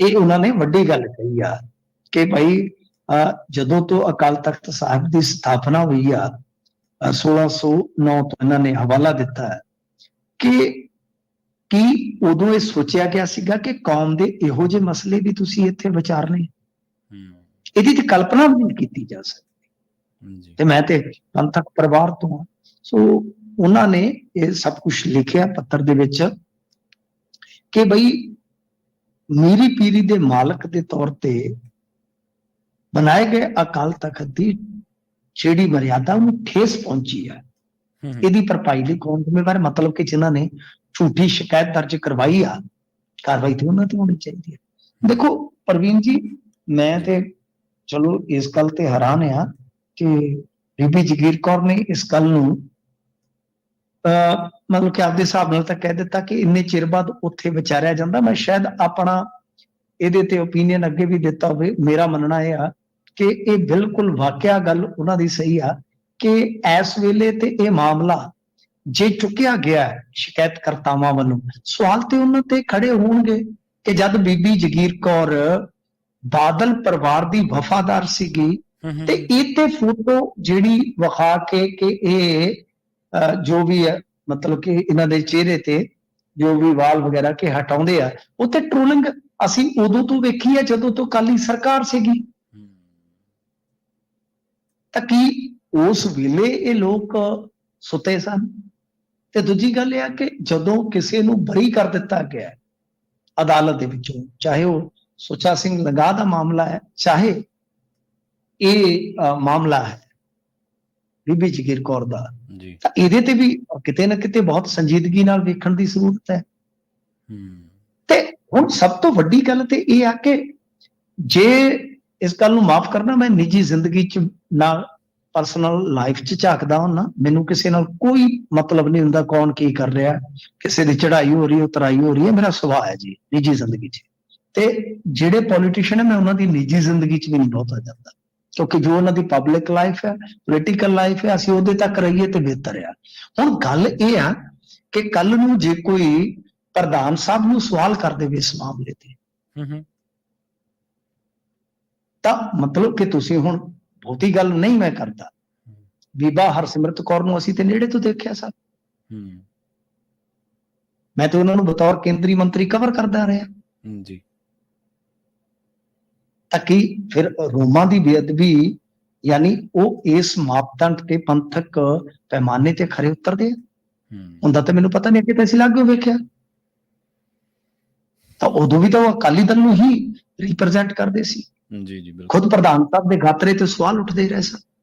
ਚੰਨੀ ਨੇ ਤਾਂ ਤੁਹਾਨੂੰ ਯਾਦ ਹੋਣਾ ਇੱਕ ਵਾਰੀ ਸਦਨ ਚ ਚੁੱਕਤਾ ਸੀ ਮਾਮਲਾ। ਤਾਂ ਗੱਲ ਇਹ ਹੈ ਕਿ ਬੀਬੀ ਜਗੀਰ ਕੌਰ ਨੇ ਫਿਰ ਵੀ ਇਸ ਵਿਸ਼ੇ ਨੂੰ ਦੂਜੇ ਪਾਸੇ ਨਹੀਂ ਮੋੜਿਆ। ਚਲੋ ਇਹ ਮੈਂ ਇੱਕ ਹਵਾਲਾ ਦਿੱਤਾ ਕਿ ਜੇ ਫੋਟੋ ਦੇ ਆਧਾਰ ਤੇ ਇਦਾਂ ਫੈਸਲੇ ਹੋਣਗੇ ਤਾਂ ਫੋਟੋ ਜਿਹੜੀ ਹੈ ਉਹ ਦੂਜੀ ਵੀ ਵੇਖ ਲਿਓ ਤੁਸੀਂ। ਮੈਂ ਫਿਰ ਮਾਫੀ ਸਹਿਤ ਕਹਿਣਾ ਕਿ ਅਸੀਂ ਨਿੱਜੀ ਜ਼ਿੰਦਗੀ ਚ ਨਾ ਝਾਕੀਏ ਤੇ ਬਿਹਤਰ ਹੈ, ਪਰ ਗੱਲ ਜਦੋਂ ਇਸ ਤਰ੍ਹਾਂ ਦੀ ਤੁਰਦੀ ਹੈ ਤਾਂ ਫਿਰ ਗੱਲ ਜਿਹੜੀ ਹੈ ਉਹ ਰਸਤੇ ਚੋਂ ਨਹੀਂ ਮੁੜਦੀ ਹੁੰਦੀ, ਗੱਲ ਗਾਂ ਤੱਕ ਜਾਂਦੀ ਹੈ। ਇਹ ਕੁਝ ਇਸ ਤਰ੍ਹਾਂ ਦਾ ਵਾਪਰਿਆ ਕਿ ਬੀਬੀ ਜਗੀਰ ਕੌਰ ਨੇ ਇਲੈਕਸ਼ਨ ਲੜਨਾ ਹੈ ਸਾਹਿਬ ਪ੍ਰਧਾਨਗੀ ਦਾ, ਇਹ ਸਾਫ਼ ਹੈ, ਸਪਸ਼ਟ ਹੈ ਕਿ ਐਤਕੀ ਫੇਰ ਲੜਨ ਜਾ ਰਹੇ ਆ। ਇਲੈਕਸ਼ਨ ਦਾ ਮਾਮਲਾ ਜਿਹੜਾ ਬਿਲਕੁਲ ਕਰੀਬ ਆ ਗਿਆ ਜੀ, ਨਵੰਬਰ 30 ਤੋਂ ਪਹਿਲਾਂ ਇਲੈਕਸ਼ਨ ਹੋਣਾ ਹੁੰਦਾ ਹਰ ਹਾਲ ਵਿੱਚ, ਤਾਂ ਐਸਜੀਪੀਸੀ ਦੇ ਇਲੈਕਸ਼ਨ ਦੀ ਸੰਭਾਵਨਾ ਹੈ ਨਹੀਂ, ਤਾਂ ਹੁਣ ਪ੍ਰਧਾਨਗੀ ਦੀ ਚੋਣ ਹੋਏਗੀ, ਤਾਂ ਪ੍ਰਧਾਨਗੀ ਦੀ ਚੋਣ ਤੋਂ ਪਹਿਲਾਂ ਬੀਬੀ ਜਗੀਰ ਕੌਰ ਨੂੰ ਇਸ ਤਰ੍ਹਾਂ ਉਲਝਾਉਣਾ ਜੋ ਸਾਲਾਂ ਤੱਕ ਬਾਦਲ ਪਰਿਵਾਰ ਕੇ ਵਫਾਦਾਰ ਰਹੀ ਹੈ, ਜਦੋਂ ਫੋਟੋ ਉਹਨਾਂ ਦੀ ਪਾ ਕੇ ਟ੍ਰੋਲ ਕੀਤਾ ਜਾਂਦਾ ਸੀ ਔਰ ਐਸੇ ਸ਼ਬਦ ਇਹ ਵਿਰੋਧੀ ਇਸਤੇਮਾਲ ਕਰਦੇ ਸਨ ਜੋ ਅਸੀਂ ਬੋਲ ਨਹੀਂ ਸਕਦੇ, ਤਾਂ ਉਦੋਂ ਤਾਂ ਤੁਸੀਂ ਸ਼ਿਕਾਇਤ ਨਹੀਂ ਕੀਤੀ, ਉਦੋਂ ਤਾਂ ਕੋਈ ਸਜ਼ਾ ਨਹੀਂ ਦਿੱਤੀ। ਹੁਣ ਜਦੋਂ ਉਹਨਾਂ ਨੇ ਝੰਡਾ ਚੁੱਕ ਲਿਆ ਤੇ ਉਹਨਾਂ ਤੇ ਬਈ ਇਸ ਤਰ੍ਹਾਂ ਸਿਕੰਜਾ ਕੱਸਿਆ ਜਾ ਰਿਹਾ। ਜੀ ਬਿਲਕੁਲ। ਤੇ ਨਾਮਜ਼ਦਗੀਆਂ ਦੀ ਤਰੀਕ ਅੱਗੇ ਵਧਾਉਣ ਦੀ ਮੰਗ ਉੱਠੀ ਹੈ ਜੀ ਪੰਚਾਇਤੀ ਇਲੈਕਸ਼ਨ ਦੇ ਮਾਮਲੇ 'ਚ ਸ਼ਾਇਦ। ਹਾਂਜੀ ਬਿਲਕੁਲ, ਨਾਮਜ਼ਦਗੀਆਂ ਤੇ ਹੁਣ ਉਸੇ ਪ੍ਰਕਿਰਿਆ 'ਚ ਚੱਲ ਰਹੀਆਂ ਨੇ। ਦੇਖੋ ਨਾਮਜ਼ਦਗੀਆਂ ਇਹ ਇੱਕ ਕਹਿ ਲਓ ਕਿ ਸਰਕਾਰ ਦੀ ਮੈਂ ਨਾ ਅਹਿਲੀਅਤ ਹੀ ਕਵਾਂਗਾ ਕਿ ਤਕਰੀਬਨ ਲੱਖ ਦੇ ਕਰੀਬ ਅੱਜ ਸਵੇਰ ਤੱਕ ਨਾਮਜ਼ਦਗੀਆਂ ਹੋਣੀ ਬਾਕੀ ਸੀ, ਤੇ ਟਾਈਮ ਤੇ ਹੈਗਾ, ਬਸ ਸਿਰਫ ਹੁਣ ਕੱਲ ਦਾ ਦਿਨ ਬਚਿਆ ਪਰ ਸੋ ਆਖਰੀ ਦਿਨ ਹੈ ਸਰ। ਤਾਂ ਜੇ ਇਸ ਐਵਰੇਜ ਨੂੰ ਕੱਢੀਏ, ਬਰਾੜ ਸਾਹਿਬ ਨੇ ਐਵਰੇਜ ਕੱਢੀ ਹੈ ਸੁਧਾਰਵਾਦੀ ਅਕਾਲੀ ਨੇ ਜਿਹੜੇ ਕਿ 1 ਮਿੰਟ 'ਚ 6 ਫਾਰਮ ਭਰੇ ਜਾਣ ਤਦ ਪੂਰਾ ਹੋਏਗਾ, ਕੀ ਐਸਾ ਸੰਭਵ ਹੈ? ਨਹੀਂ, ਕਿਉਂਕਿ ਟਾਈਮ ਹੀ 11 ਤੋਂ 4 ਹੈ। ਹੁਣ ਤੁਸੀਂ ਸੋਚ ਕੇ ਦੇਖੋ 13,137 ਦੇ ਕਰੀਬ ਪੰਚਾਇਤਾਂ ਨੇ, ਉਹਨਾਂ ਦੇ ਵਿੱਚੋਂ ਐਵਰੇਜ ਲਾ ਲਓ ਸਰਪੰਚ ਸਮੇਤ 10 ਜਣੇ ਚੁਣੇ ਜਾਂਦੇ ਆ, ਪਰ ਕੈਂਡੀਡੇਟ ਐਵਰੇਜ ਕਿੰਨੇ ਹੁੰਦੇ ਹੋਣਗੇ? 50। ਕਿਸੇ ਪਿੰਡ ਲਾ ਲਓ, 50 ਵੀ ਨਹੀਂ ਲਾ ਲਓ, 30 ਲਾ ਲਓ। ਜੀ ਜੀ 10 ਚੁਣੇ ਜਾਣੇ ਆ ਨਾ, ਸਭ ਐਵਰੇਜ ਲਾ ਲਓ, ਵੱਡੇ ਪਿੰਡਾਂ ਛੋਟੇ ਨੂੰ ਲਾ ਕੇ 10 ਤੇ 3 ਤੇ ਦਾਅਵੇਦਾਰ ਹੋਣਗੇ ਨਾ, ਹੋਰ 10 ਜਾਂ 30 ਤੇ 13,000 ਨਾਲ ਮਲਟੀਪਲਾਈ ਕਰ ਲਓ ਕਿ ਤੁਹਾਡੇ ਕੋਲ ਸਟੇਟ ਕੋਲ ਜਿਹੜੀ ਮਸ਼ੀਨਰੀ ਹੈ, ਪਹਿਲੀ ਗੱਲ ਤੇ ਉਹ ਬੇਈਮਾਨ ਹੈ। ਕਿਉਂ? ਕਿਉਂਕਿ ਉਤੋਂ ਪ੍ਰੈਸ਼ਰ ਹੈ ਕਿ ਸਾਡੇ ਬੰਦਿਆਂ ਨੂੰ ਬਈ ਛੇਤੀ ਨਿਬੇੜ ਦਿਓ, ਦੂਜਿਆਂ ਨੂੰ ਲਮਕਾ ਦਿਓ। ਤੇ ਦਿਨ ਆ 5, 11 ਤੋਂ 4 ਦਾ ਤੁਸੀਂ ਟਾਈਮ ਰੱਖਿਆ, ਤੇ ਤੁਹਾਨੂੰ ਮਤਲਬ ਕਿ ਇਹ ਪਹਿਲਾਂ ਸੋਚ ਵਿਚਾਰ ਲੈਣਾ ਚਾਹੀਦਾ ਸੀਗਾ ਸਾਹਿਬ। ਸੋ ਇਸ ਕਰਕੇ ਹੁਣ ਸੋਮ ਪ੍ਰਕਾਸ਼ ਜੀ ਨੇ ਵੀ, ਜਿਹੜੇ ਕਿ ਕਹ ਲਓ ਕਿ ਸਾਬਕਾ ਹੋ ਗਏ ਨੇ ਵਜ਼ੀਰ ਕੇਂਦਰ ਦੇ, ਉਹਨਾਂ ਨੇ ਵੀ ਇਹ ਮੰਗ ਚੁੱਕੀ ਹੈ ਕਮਿਸ਼ਨ ਦੇ ਕੋਲ ਕਿ ਭਾਈ ਸਾਹਿਬ ਇਹ ਜੋ ਹੋ ਰਿਹਾ ਹੈ, ਜੋ ਇਹ ਚੱਲ ਰਿਹਾ ਹੈ, ਇਹ ਸਿਰਫ ਇੱਕ ਡਰਾਮਾ ਹੈ। ਸਰਕਾਰ ਧਾਂਦਲੀ ਕਰਵਾ ਰਹੀ ਆ, ਐਨਓਸੀ ਨਹੀਂ ਮਿਲ ਰਹੀ ਵਿਰੋਧੀਆਂ ਜੀ ਜੀ ਐਨਓਸੀ ਨਹੀਂ ਦਿੱਤੀ ਜਾ ਰਹੀ। ਤਾਂ ਇਹ ਇਸ ਵੇਲੇ ਹਾਲਾਤ ਨੇ ਪ੍ਰਵੀਨ ਜੀ ਕਿ ਦਾਅਵੇਦਾਰ ਬਹੁਤ ਜ਼ਿਆਦਾ ਹੈ। ਮੈਂ ਇੱਕ ਮੋਟਾ ਤੁਹਾਨੂੰ ਅੰਕੜਾ ਦਿੱਤਾ ਜਿਹੜਾ ਯਾਨੀ ਆਪਾਂ ਉਂਗਲਾਂ ਤੇ ਗਿਣ ਸਕਦੇ ਕਿ ਸੀਮਤ ਸਾਧਨ ਸੀ, ਸੀਮਤ ਦਿਨ ਸੀ, ਉਤੋਂ ਕਹਿ ਲਓ ਕਿਤੇ ਨਾ ਕਿਤੇ ਕਾਣਕੰਜ ਸੀਗੀ, ਤਾਂ ਸਾਰਾ ਕੁਝ ਝੋਕਿਆ ਨਹੀਂ ਗਿਆ। ਤੇ ਇਹਦਾ ਸਿੱਟਾ ਇਹੋ ਆ ਕਿ ਹਾਲੇ ਨਾਮਜ਼ਦਗੀਆਂ ਬਹੁਤ ਪਈਆਂ ਨੇ, ਬਹੁਤ ਪਈਆਂ, ਸਮੱਸਿਆਵਾਂ ਬਹੁਤ ਨੇ, ਸ਼ਿਕਾਇਤਾਂ ਬਹੁਤ ਨੇ। ਪਰ ਜੇ ਆਪਾਂ ਦੇਖੀਏ ਚਲੋ ਦੂਸਰੇ ਪੱਖ ਤੋਂ ਵੀ, ਤਾਂ 700 ਬੰਦੇ ਤੇ ਜੀਰੇ 'ਚ ਅੱਜ FIR ਹੋਈ ਆ। ਇਸ ਤੋਂ ਇਲਾਵਾ ਇੱਕ ਬੰਦਾ ਹੈਰਾ ਖੁਰਦ ਪਿੰਡ ਆ ਸਰਦੂਲਗੜ੍ਹ ਦੇ ਕੋਲ, ਬਿਲਕੁਲ ਪੰਜਾਬ ਹਰਿਆਣਾ ਬਾਰਡਰ ਤੇ, ਉੱਥੇ ਮਾਰ ਦਿੱਤਾ ਗਿਆ, ਜਿਹਦੇ ਵਿੱਚ 9 ਜਣਿਆਂ ਤੇ FIR ਹੋਈ ਆ। ਇਹ ਆਮ ਆਦਮੀ ਪਾਰਟੀ ਦਾ ਕਹਿ ਲਓ ਕਿ ਕਾਰਕੁਨ ਵੀ ਸੀਗਾ ਜੀ, ਤੇ DSP ਦਾ ਰੀਡਰ ਹੈ ਜਿਹੜਾ, ਉਹਦੇ ਤੇ ਮੁਕੱਦਮਾ ਜਿਹੜਾ ਸ਼ਾਇਦ ਲੱਗ ਵੀ ਗਿਆ ਹੋਵੇ, ਕਿਉਂਕਿ ਮੰਗ ਕੀਤੀ ਜਾ ਰਹੀ ਸੀ, ਮਤਲਬ ਕਿ ਉਹਦੇ ਤੇ ਦੋਸ਼ ਲੱਗ ਰਿਹਾ। ਸਭ ਕਤਲ ਹੋਣੇ ਸਟਾਰਟ ਹੋ ਗਏ, ਹਾਲੇ 13 ਦਿਨ ਬਾਕੀ ਨੇ ਇੰਡੀਆ 'ਚ, ਤੇ ਇਹ ਹਾਲਤ ਹੈ ਇਸ ਵੇਲੇ। ਬੋਲੀ ਬਾਲੀ ਵਾਲੇ ਤਾਂ ਭੱਜ ਗਏ ਜੇ ਮੈਂ ਤੁਹਾਨੂੰ ਸਿੱਧੀ ਗੱਲ ਦੱਸਾਂ, ਉਹ ਜਿਹੜੇ ਕਹਿੰਦੇ ਸੀ ਕਰੂਰ ਲਾ ਦੇਾਂਗੇ। ਆ ਇੱਕ ਵੜਿੰਗਾ ਵਾਲਾ ਆ ਗਿਆ, ਕਹਿੰਦਾ ਜੀ ਮੈਂ ਕੰਬਲ ਦਊਂ, 1100 ਰੁਪਇਆ ਦਊਂ, ਮੇਰੇ ਖਿਆਲ ਦੇ ਨਾਲ ਇਹਦੇ ਤੇ ਵੀ ਮੁਕੱਦਮਾ ਹੋ ਜਾਣਾ ਹੈ। ਤਾਂ ਗੱਲ ਇਹ ਆ ਕਿ ਹਾਈ ਕੋਰਟ 'ਚ ਪਟੀਸ਼ਨ ਪੈ ਗਈ ਆ, ਉਧਰੋਂ ਚੋਣ ਕਮਿਸ਼ਨ ਨੇ ਨੋਟਿਸ ਲੈ ਲਿਆ, ਉਹ ਕਰੋੜਾ ਕਰਾਣਾ ਵਾਲੇ ਬਸ ਉਹ ਤੇ ਚੁੱਪ ਕਰ ਗਿਆ। ਹੁਣ ਦਾ ਬੋਲੀ ਤੋਂ ਕੰਮ ਗੋਲੀ ਤੱਕ ਆਇਆ ਪਿਆ, ਤਾਂ ਇੱਕ ਬੰਦਾ ਮਰ ਗਿਆ। ਬਾਕੀ ਜਿਵੇਂ ਮੈਂ ਤੁਹਾਨੂੰ ਦੱਸਿਆ ਵਾ ਕਿ ਜਿਹੜੀ ਇਹ ਪ੍ਰਕਿਰਿਆ ਚੱਲ ਰਹੀ ਆ, ਇਹ ਬੜੀ ਸਲੋ, ਸੁਸਤ ਅਤੇ ਬੇਈਮਾਨੀ ਨਾਲ ਚੱਲ ਰਹੀ ਹੈ। ਆਮ ਤੌਰ ਤੇ ਜਿਵੇਂ ਅੱਗੇ ਹੁੰਦਾ ਆ, ਠੀਕ ਵੈਸਾ ਹੀ ਵਾਪਰ ਰਿਹਾ ਜੀ ਜੀ। ਤੇ ਕੰਗਣਾ ਰਣੌਤ ਨੇ ਇੱਕ ਹੋਰ ਵਿਵਾਦ ਛੇੜ ਲਿਆ ਜੀ 2 ਅਕਤੂਬਰ ਦੇ ਦਿਨ। ਦੇਖੋ ਕੰਗਨਾ ਰਣੌਤ ਜਿਹੜੀ ਆ, ਉਹ ਮੈਂ ਅੱਗੇ ਕਿਹਾ ਸੀਗਾ ਇੱਕ ਵਾਰੀ ਇੱਕ ਜਗ੍ਹਾ ਤੇ ਕਿ ਸਾਧਵੀ ਪ੍ਰਗਿਆ ਦੀ ਕਮੀ ਇਹਨੇ ਮਹਿਸੂਸ ਨਹੀਂ ਹੋਣ ਦੇਣੀ ਤੁਹਾਨੂੰ 5 ਸਾਲ। ਇਹ ਦੂਜੀ ਸਾਧਵੀ ਪ੍ਰਗਿਆ ਜੀ, ਬਿਲਕੁਲ ਮੈਂ ਕਹੂੰਗਾ ਕਿ ਚਲੋ ਕਿਸੇ ਦੀ ਬੁੱਧੀ ਤੇ, ਕਿਉਂਕਿ ਅਸੀਂ ਕਿਹੜਾ ਕੋਈ ਆਇਨਸਟੀਨ ਵਰਗਾ ਦਿਮਾਗ ਲਈ ਫਿਰਦੇ ਹਾਂ, ਪਰ ਕੁਝ ਲੋਕਾਂ ਦੀ ਬੁੱਧੀ ਜਿਹੜੀ ਉਹ ਇੰਨੀ ਭ੍ਰਿਸ਼ਟ ਹੋਈ ਹੁੰਦੀ ਆ ਕਿ ਉਹਨਾਂ ਨੂੰ ਕੁਛ ਨਹੀਂ ਦੀਦਾ ਸਿਵਾਏ ਸੁਰਖੀਆਂ ਤੋਂ, ਸਿਵਾਏ ਵਨ ਸਾਈਡਡ ਸੋਚਣ ਤੋਂ। ਤਾਂ ਇਸ ਬੀਬੀ ਦਾ ਹਾਲ ਬਿਲਕੁਲ ਵੈਸਾ ਹੀ ਆ। ਭਾਰਤੀ ਜਨਤਾ ਪਾਰਟੀ ਦੇ ਇੱਥੋਂ ਦੇ ਜਿਹੜੇ ਵੱਡੇ ਲੀਡਰ ਆ, ਹਰਜੀਤ ਗਰੇਵਾਲ, ਉਹਨਾਂ ਤੇ ਇੱਥੋਂ ਕਹਿਣਾ ਕਿ ਪਰਮਾਤਮਾ ਨੂੰ ਅਕਲ ਦੇਵੇ, ਬਸ ਮੈਂ ਕੀ ਕਹਿਣਾ, ਅਸੀਂ ਤੇ ਮਰ ਗਏ ਆ ਇਹਦੀਆਂ ਕਈਆਂ ਤੇ ਜਵਾਬ ਦਿੰਦੇ ਵੀ ਰੱਬ ਹੀ ਇਹਨੂੰ ਤੇ ਅਕਲ ਦੇਵੇ। ਜਦੋਂ ਕੋਈ ਤੁਹਾਡੀ ਪਾਰਟੀ ਦਾ ਲੀਡਰ ਹੈ ਜਾਂ ਤੁਹਾਡੇ ਪਰਿਵਾਰ ਚੋਂ ਉੱਠ ਕੇ ਕਹਿ ਦੇ ਕਿ ਇਹਨੂੰ ਤੇ ਭਰਾਵਾ ਰੱਬ ਹੀ ਹੁਣ ਬਖਸ਼ੇ, ਤਾਂ ਫਿਰ ਤੁਸੀਂ ਸੋਚ ਲਓ ਕਿ ਕਿੱਥੇ ਜੇ ਖਲੋਤੇ। ਇਹਦਾ ਕੰਮ ਹੀ ਨਹੀਂ। ਹੁਣ ਇਹਨੇ ਮਹਾਤਮਾ ਗਾਂਧੀ ਤੇ ਸਵਾਲ ਚੁੱਕੇ, ਅੱਜ ਤੁਹਾਨੂੰ ਪਤਾ 2 ਅਕਤੂਬਰ ਆ, कि देश के पिता नहीं देश के तो लाल होते हैं, धन्य है भारत मां की ये लाल। ये किया असल ਦੇ ਵਿੱਚ ਕੀ ਹੈ ਕਿ ਲਾਲ ਬਹਾਦਰ ਸ਼ਾਸਤਰੀ ਜੀ ਦਾ ਤੇ ਗਾਂਧੀ ਜੀ ਦਾ ਜਿਹੜਾ ਬਰਥਡੇ ਆ ਉਹ ਇੱਕੋ ਦਿਨ ਦਾ ਹੈ। ਤਾਂ ਉਸਨੇ ਕੀ ਕਿਹਾ ਕਿ ਦੇਸ਼ ਦਾ ਕੋਈ ਪਿਤਾ ਨਹੀਂ ਹੋ ਸਕਦਾ, ਦੇਸ਼ ਦੇ ਲਾਲ ਹੁੰਦੇ ਆ। ਤਾਂ ਉਹ ਫੋਟੋ ਲਾ ਕੇ ਲਾਲ ਬਹਾਦਰ ਸ਼ਾਸਤਰੀ ਦੀ ਕਹਿ ਰਹੀ ਹੈ। ਤਾਂ ਲਾਲ ਬਹਾਦਰ ਸ਼ਾਸਤਰੀ ਕੌਣ ਸਨ? ਉਹ ਵੀ ਕਾਂਗਰਸੀ ਸੀ, ਪਰ ਕਾਂਗਰਸ ਤਾਂ ਤੁਹਾਨੂੰ ਜ਼ਹਿਰ ਵਰਗੀ ਲੱਗੀ। ਇਹ ਕਹਾਣੀ ਹੈ ਕਿ ਇਹਨਾਂ ਨੂੰ ਮਹਾਤਮਾ ਗਾਂਧੀ ਨਾਲ ਨਫ਼ਰਤ ਆ, ਜਿਵੇਂ ਸਾਨੂੰ ਵੀ ਇੱਥੇ ਬਹੁਤ ਜ਼ਿਆਦਾ ਨਫ਼ਰਤ ਛੋਟੇ ਹੁੰਦਿਆਂ ਨੂੰ ਭਰ ਦਿੱਤੀ ਗਈ ਮਹਾਤਮਾ ਗਾਂਧੀ ਬਾਰੇ। ਤੁਹਾਨੂੰ ਯਾਦ ਹੋਣਾ, ਮੈਂ ਸ਼ਾਇਦ ਉਹਨਾਂ ਚੰਦ ਬੰਦਿਆਂ ਚ ਹੋਊਂਗਾ ਜਿਨ੍ਹਾਂ ਨੇ ਭਗਤ ਸਿੰਘ ਵਾਲੀ ਪਰਸੈਪਸ਼ਨ ਤੋੜੀ ਸੀਗੀ ਤੱਥ ਲਿਆ ਕੇ, ਜੀ ਜੀ, ਕਿ ਭਗਤ ਸਿੰਘ ਦੀ ਪੈਰਵਾਈ ਨਹੀਂ ਕੀਤੀ। ਸ਼ਾਇਦ ਤੁਸੀਂ ਕਿਸੇ ਇੱਕ ਪ੍ਰੋਗਰਾਮ ਚ ਮੇਰੇ ਨਾਲ ਵੀ ਬੈਠੇ ਹੋ ਕਿ ਅਸੀਂ ਪੁਸਤਕਾਂ ਦੇ ਹਵਾਲੇ ਦੇ ਕੇ ਸਿੱਧ ਕੀਤਾ ਸੀਗਾ ਕਿ ਪੈਰਵਾਈ ਹੋਈ ਸੀ। ਪਰ ਤੁਸੀਂ ਸਿੱਖਾਂ ਦੇ ਮੁੰਡਿਆਂ ਨੂੰ ਬਹੁਤਿਆਂ ਨੂੰ ਪੁੱਛ ਲਓ, ਪੰਜਾਬ ਦੇ ਬਹੁਤੇ ਜੰਮੇ ਜਾਏ ਨੂੰ ਪੁੱਛ ਲਓ, ਕਿਉਂਕਿ WhatsApp ਯੂਨੀਵਰਸਿਟੀ ਦਾ ਗਿਆਨ ਸਭ ਖਤਰਨਾਕ ਹੈ ਜੀ। ਤਾਂ ਗੱਲ ਇਹ ਆ ਕਿ ਇਹਨੂੰ ਇਹ ਨਹੀਂ ਪਤਾ ਹੋਣਾ। ਚਲੋ ਠੀਕ ਆ, ਕਮੀਆਂ ਹਰੇਕ ਲੀਡਰ ਚ ਹੁੰਦੀਆਂ ਸਨ। ਮਹਾਤਮਾ ਗਾਂਧੀ ਉਹ ਸ਼ਖਸ ਸੀਗਾ ਜਿਹੜੀਆਂ, ਮੈਂ ਹਮੇਸ਼ਾ ਕਹਿੰਦਾ, ਮੇਰਾ ਨਾ ਇੱਕ ਆਪਣੀ ਨਿੱਜੀ ਜ਼ਿੰਦਗੀ ਦਾ ਨਿਚੋੜ ਵੀ ਹੁੰਦਾ ਸਰ। ਖਬਰਾਂ ਇੱਕ ਪਾਸੇ ਹੁੰਦੀਆਂ ਤਾਂ ਹਰੇਕ ਬੰਦੇ ਦਾ ਜਿਵੇਂ ਹੁੰਦਾ, ਮੇਰਾ ਇੱਕ ਨਿਚੋੜ ਹੁੰਦਾ, ਨਜ਼ਰੀਆ ਹੁੰਦਾ, ਉਹ ਕੋਈ ਸਹਿਮਤ ਹੋਵੇ ਜਾਂ ਅਸਹਿਮਤ ਹੋਵੇ। ਮੈਂ ਕਹਿੰਦਾ ਮੇਰੇ ਸਾਹਮਣੇ ਉਹ ਸ਼ਖਸ ਬੈਠਾ ਹੋਵੇ ਜਿਹਦੇ ਨਾਲ ਮੈਨੂੰ ਸਿਰ ਤੋਂ ਲੈ ਕੇ ਪੈਰ ਤੱਕ ਅਸਹਿਮਤੀ ਆ, ਬਟ ਜੇ ਉਹਦੇ ਚ ਕੋਈ ਸਾਹਮਣੇ ਬੈਠੇ ਚ ਇੱਕ ਵੀ ਖੂਬੀ ਆ, ਤਾਂ ਮੈਂ ਉਹਦੀਆਂ ਹਜ਼ਾਰਾਂ ਕਮੀਆਂ ਤੋਂ ਪਹਿਲਾਂ ਉਹਦੀ ਖੂਬੀ ਦੇਖਾਂ ਕਿ ਮੈਨੂੰ ਉਹ ਖੂਬੀ ਸਿਖਾ ਸਕਦੀ ਆ। ਕਮੀਆਂ ਦਾ ਕੀ ਹੈ? ਕਮੀਆਂ ਜਿਹਦੇ ਚੋਂ ਮਰਜ਼ੀ ਕੱਢ ਲਓ ਸਰ। ਸਵੇਰ ਤੋਂ ਲੈ ਕੇ ਸ਼ਾਮ ਤੱਕ ਜੇ ਕਮੀਆਂ ਕੱਢਣ ਲੱਗੀਏ ਤੇ ਇੱਕੋ ਛੱਤ ਹੇਠਾਂ ਮੀਆਂ ਬੀਵੀ ਆਪਸ ਚ ਬਹੁਤ ਕੱਢ ਲੈਂਦੇ ਆ ਜੀ, ਤੇ ਜੋ ਪ੍ਰਵਾਨ ਕਰ ਲੈਣ ਤਾਂ ਕਮੀਆਂ ਲੁਕ ਜਾਂਦੀਆਂ, ਖੂਬੀਆਂ ਹੀ ਨਜ਼ਰ ਆਉਂਦੀਆਂ। ਤਾਂ ਗੱਲ ਇਹ ਆ ਕਿ ਕਮੀਆਂ ਆਪਣੀ ਜਗ੍ਹਾ ਤੇ ਹੁੰਦੀਆਂ ਸਨ। ਤਾਂ ਮਹਾਤਮਾ ਗਾਂਧੀ ਦਾ ਇਹਨਾਂ ਨੂੰ, ਜਿਹੜੇ ਬੰਦੇ ਨੂੰ, ਮੈਨੂੰ ਦੱਸੋ ਪ੍ਰਵੀਨ ਜੀ, ਕਿਹੜਾ ਬੰਦਾ ਹੈ ਸਾਡੇ ਵਰਗਿਆਂ ਨੂੰ ਕੌਣ ਫੋਲੋ ਕਰ ਲੇਗਾ? ਕੋਈ ਮਾਰਟਨ ਲੂਥਰ ਕਿੰਗ ਵਰਗਾ ਕੋਈ ਕਰ ਲੇਗਾ ਸਰ? ਆਇਨਸਟੀਨ ਕਰ ਲੇਗਾ ਫੋਲੋ? ਨੈਲਸਨ ਮੰਡੇਲਾ ਕਰ ਲੇਗਾ? ਲਿਓ ਟੋਲਸਟਾਏ ਕਰ ਲੇਗਾ? ਸੂ ਕੀ ਕਰ ਲਓਗੇ? ਇਹ ਸਾਰੇ ਮਹਾਤਮਾ ਗਾਂਧੀ ਨੂੰ ਗ੍ਰੇਟ ਨੇਤਾ ਮੰਨਦੇ ਸੀ। ਤਾਂ ਕੰਗਣਾ ਨੂੰ ਤੇ ਇਹਨਾਂ ਦੇ ਆਪ ਦੇ ਲੀਡਰ ਨਹੀਂ ਮੰਨਣ ਦਾ।